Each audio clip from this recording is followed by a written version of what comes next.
ఇంకా పెద్ద ఎత్తున రైతులందరూ సంతోషంగా పెద్ద ఎత్తున వచ్చి ఆశీర్వదించే ఈ సభ భారీగా విజయవంతం చేయాలని చెప్పి రైతాంగ సోదరులందరికీ కూడా నేను విజ్ఞప్తి చేస్తూ ఉన్నాను.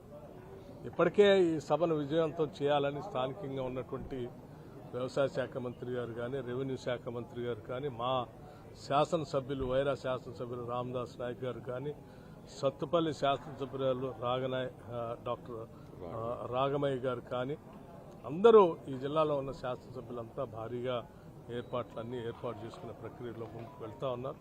సరే, ఉమ్మడి ఖమ్మం జిల్లాలో మిగతా శాసనసభ్యులు కూడా ఉమ్మడి ఖమ్మం జిల్లా సభ కాబట్టి వారు కూడా తరలి రావాలని ఉత్సాహం చూపిస్తూ ఉన్నారు. భారీగా జరిగే ఈ సభ కోసం ప్రజలంతా ఎదురు చూస్తున్నారు. తప్పనిసరిగా ప్రజలు ఊహించిన ఆ స్థాయిలోనే సభ ఉంటుంది. నమస్కారం, ధన్యవాదాలు.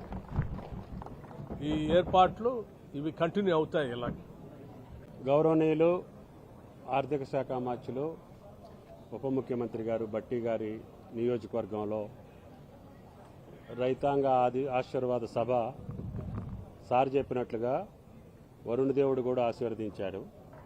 విత్తనాలు వేసుకునే దానికంటే ముందే ఇవ్వాలనేది బట్టి గారి ఆలోచన.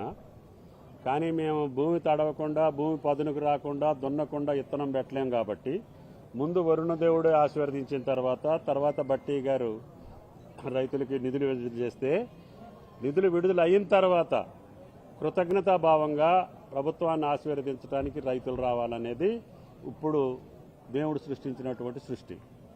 దానికి తగ్గట్టుగా బట్టి గారు చెప్పినట్లుగా వెదర్ ఫోర్కాస్ట్ తీసుకొని ఈ జిల్లాలో ఈ ప్రాంతంలో వాతావరణం ఎప్పుడు అనుకూలంగా ఉంటే అప్పుడు ఈ 9 రోజుల్లో సార్ చెప్పినట్లుగా ముగింపు రోజుకి ఇంకా ముందు రోజుకి కూడా వెదర్ ఫోర్కాస్ట్ అనుకూలంగా ఉంటే వెదర్ ఫోర్కాస్ట్ అనుకూలతను బట్టి సభ నడవటం జరుగుద్ది.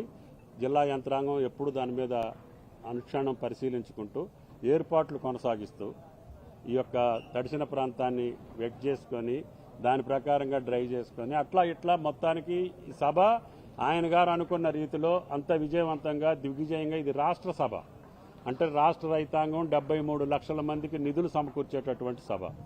మీరు